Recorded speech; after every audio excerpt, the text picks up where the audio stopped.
I'm not making it for them. I'm making it for me. And it turns out that when you make something truly for yourself, you're doing the best thing you possibly can for the audience.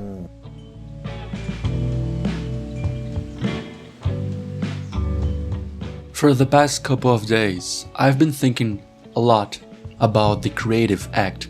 Not necessarily Rick Rubin's book, but that one too. We'll get there. I've been thinking a lot about what creativity is and why I've gotten into this whole art thing in the first place. And why I've tried so much to depart from what I love to chase some kind of success in it. If you go to my YouTube channel now and scroll a bit, you'll find lots of videos on other media. The love I have for the subjects of those videos, the aesthetic, people, characters, and franchises, all of it is not fake. I really am captivated by all of it, and I don't think it was wrong of me to make the videos. At the same time, through the lenses I have now, I know for sure that in all of them, I was departing from what I've been trying to do, which is create art. The art has been a secondary thing in my channel for too long now. I've lost most of the fun of making videos specifically because it always felt like I was tapping into the realm of social media way more than the realm of artistic expression. You see, I've always been obsessed with the idea of success by definition of my own. I love doing what I do, and since I turned 18, I decided that I would only study things and work on jobs that I found interesting. There's this popular idea that you might starve if you follow this mindset, but I've challenged this idea by getting to know people, reaching out to others, not only on the internet, which tailors ideas and commentaries often through very negative lenses, but also in the real world. And I've noticed that I couldn't keep making content if it wasn't for me and for what I wanted to do in the first place, which is make art and talk about art. I can't make art for others, which means I can't make art for you. And it has a lot to do with passion and money. While listening to some interviews with Rick Rubin this week, as well as reading his wonderful book, The Creative Act, I've rediscovered something that I always knew to some extent. The thing is, I've buried this wisdom about the artistic endeavor underneath piles and piles of promises about online presence and personal branding. I still want these two things. It's undeniable how good they are in overall for those making it, because having lots of people hearing you is a feeling like no other, really. However, what I often forgot was how hollow this stream of promises about art and success can be. Especially when you consider that most of the people who repeat these beliefs aren't talking about the artistic endeavor itself, but rather about the success that comes with it. And I wouldn't be able to live my whole life dismissing my deepest passions. I have a fairly experimental approach to my artworks. I like to tinker and change things on the fly along the weeks, because discovering new things and refining old ones is very exciting to me. I also tend to think about expression in a more secluded and kind of abstract way, and in the truest and more traditional sense of expression as well, thinking more, and I'd say valuing more, originality than reproducibility. And I think it's time for me to stay true to myself and view my audience not as my client, but as like-minded people who share some of the same thoughts and ideas, or if not, some of the same energy that I have. Because I know myself, and I know that if I decided to become as commercial as I possibly can, I would find a more so-called quote-unquote success on my way and definitely more money than I'm making now, but I'd also feel way more stressed and bored. And what does success and money even mean if you're stressed out and bored out of your mind to get there? You're trading health for money, and in my opinion, that's not abundance, that's greed. That doesn't mean making foreign art is evil. Matter of fact, I will still make them whenever I feel like, but if there's something deep inside you that wants to get expressed through you, more often than not, you'll find that it will come in the form of something more unique, something people don't know yet. Like everything else that's new and people don't know, you'll find yourself captivating very few people at first. And that's fine, because you will be doing it for yourself. Just a little disclaimer before we move on, and I want this to be real quick.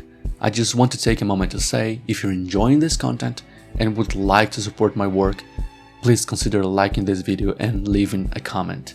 And if you'd like to see more of this, please subscribe to my channel. You'll also find links to my social media and personal website in the description below. Thank you.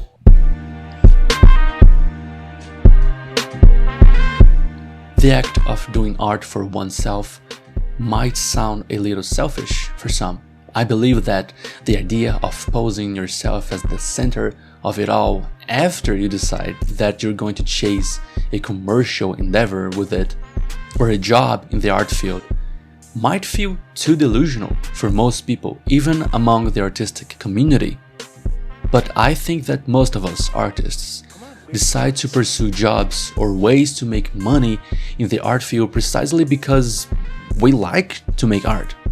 And that sacrificing part of this freedom away to become more profitable for the system might be, more often than not, very harming to our spirit in the long run. I do understand though that people's realities are very different from one another. I myself have a nice life, all things considered, but I too would like to reach a more stable living, and I'm still way closer to the minimum wage than I would like to be, and the promises of a comfortable life might really beat our passion at the end of the day. I think it's up to each one of us to choose what exactly we want from all of this and what we prioritize. There's no real way to know what the outcome of our efforts and inputs will be until we really dive deep into our passion and try things ourselves. But even for those who choose to make this path a more profitable one and take decisions first based on income and has expression as a secondary outcome, there are ways to make it more endearing to yourself. Because there's a huge difference between making something you don't like because of the money and making something you like and chasing a stable financial success as one of your main goals. And I believe this applies to everything in our lives, not only art. There are often many more ways to reach financial success in every activity we do than we are often led to believe. I've been reading Vagabond for some time now, slowly but surely, and there's a quote from one of the characters, Tak 1, that I think I'll never forget. He says, "Preoccupied with a single leaf, you won't see the tree. Preoccupied with a single tree, you'll miss the entire forest." We often mislead ourselves into believing that these different sides of our artistic endeavors are separate, that expression and profit are always on opposite sides, but there are less of poles on a line and more of different perspectives one might take, different aspects of the same thing you could focus on. And when we focus on a single thing, one possibility alone, we forget there are so many other possibilities, some of which we know but didn't pay attention to until now, and some others that we don't even know yet. We are so lost trying to pursue the answer that we forget we might not even have the right questions yet. We are looking at a single tree and not the forest. At the end of the day, there's no right or wrong in this. There's no fixed answer to what you should do with your art. And I think that's what makes art and money so complex. So complex that you might lead yourself to burnout. Let me be cliché for a moment and quote Google's first result for the definition of burnout.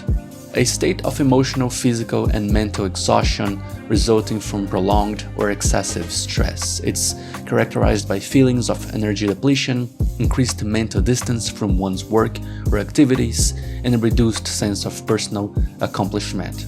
While often associated with work, burnout can occur in any demanding area of life. One of the reasons I believe art should not be made primarily with others in mind is the possibility for it to burn yourself out in the process of making a project doesn't make you happy. I'm not talking about paid work here, about jobs. If you're paid to work on a project, of course you will have to restrain yourself to the rules and recommendations of your employer. There is only so much room for you to be creative when someone else has the final say on what you're creating. In those cases, it's not really your project, and I think it's easier for you to think of yourself as a craftsperson, someone with creative and technical abilities to execute what others value and can't do by themselves. Now, when I talk about projects focused on yourself, I'm referring here specifically to those who are trying their luck on social media or a solo career in art.